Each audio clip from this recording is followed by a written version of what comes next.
Puji nama Tuhan. Pagi hari ini kita kembali akan merenungkan firman Tuhan yang saya mau beri tema belajar memahami maksud dari Tuhan. Dalam Kisah Para Rasul pasal 1 ayat yang ke-6, firman Tuhan berkata, "Maka bertanyalah mereka yang berkumpul di situ, Tuhan, maukah Engkau pada masa ini memulihkan kerajaan Israel?" Saudara yang dikasihi Tuhan, kesalahpahaman merupakan salah satu kendala komunikasi efektif dan sangat berpeluang sekali menciptakan konflik. Di dalam beberapa peristiwa yang tercatat di Alkitab, tidak jarang murid-murid Yesus mengalami kesalahpahaman dengan gurunya. Misalnya ketika Yesus bermaksud mengungkapkan isi hatinya tentang sesuatu hal yang harus ia alami, yaitu masa penderitaan yang berujung kepada penyaliban, maka salah seorang murid berusaha untuk menghalangi niat gurunya tersebut agar tidak usah mengalami salib. Hal ini jelas sekali tidak sesuai dengan maksud dan tujuan Yesus datang ke dalam dunia ini. Murid-muridnya bertanya, "Yesus, maukah Engkau berkenan untuk memulihkan kerajaan bagi Israel?" Jelas pertanyaan ini adalah salah satu bentuk tidak pahaman para murid akan apa yang disampaikan gurunya setelah peristiwa kebangkitannya dari kematian. Memang permintaan murid-murid tentang pemulihan atas Israel patutlah dimaklumi, mengingat Israel pada waktu itu sudah lama sekali berada dalam pendudukan bangsa-bangsa asing selama sekian ratus tahun. Lagi pula permintaan itu ditujukan kepada Yesus yang belum lama berselang telah bangkit dari kematian, mengalahkan maut. Maka mereka berharap Yesus dapat memenuhi permintaan mereka. Namun hal itu tidak sesuai dengan apa yang menjadi maksud Tuhan. Hari ini kita ingin belajar bagaimana kita bisa memahami apa yang menjadi kehendak Tuhan.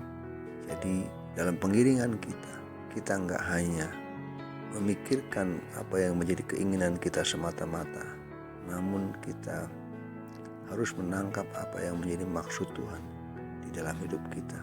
Hari ini kita belajar untuk kita bisa memahami apa yang menjadi maksud Tuhan. Kita harus belajar untuk melihat segala sesuatu berdasarkan kepentingan kerajaan surga. Memang pemulihan adalah sesuatu hal yang sangat didambakan oleh semua manusia di dunia. Alkitab sudah menuliskan jauh sebelumnya bahwa keadaan di muka bumi tidak akan semakin baik, bahkan semakin lama akan semakin memasuki masa-masa yang sukar. Orang-orang akan semakin egois untuk mengutamakan kepentingan kelompoknya sendiri daripada kepentingan bangsa. Ternyata bukan hanya kita manusia saja yang merindukan terjadinya suatu pemulihan. Pihak kerajaan surga pun merindukan terjadinya pemulihan. Hanya berbedanya, pemulihan yang manusia rindukan berbeda dengan apa yang Tuhan rindukan. Dan cara manusia untuk melakukan pemulihan juga berbeda dengan cara Tuhan. Manusia lebih memilih dengan cara dan kehendak pribadinya sendiri. Itulah sebabnya sejak kebangkitannya dari kematian, Yesus terus-menerus berbicara tentang hal kerajaan surga. Dengan salah satu tujuannya adalah memperkenalkan rencana kerajaan surga dan segenap nilai serta segenap sistemnya yang harus diterapkan di bumi. Kepentingan surga harus berada di atas kepentingan pribadi. Tuhan mau kita memahami apa yang menjadi kepentingan surga, sehingga kita akan mengerti apa yang menjadi kehendak dan maksud Tuhan di dalam hidup kita. Kita tidak hanya egois memikirkan apa yang menjadi keinginan kita. Mari jemaat terus belajar menangkap dan memahami segala sesuatu dengan kacamata kerajaan surga. Roh Kudus diberikan kepada kita akan menolong kita sehingga kita tidak pernah mengalami kesalahpahaman dengan apa yang menjadi maksud Tuhan, dan bahkan kita berada tepat di tengah-tengah rencana dan kepentingan kerajaan surga, sehingga lewat hidup kita rancangannya, maksudnya digenapi.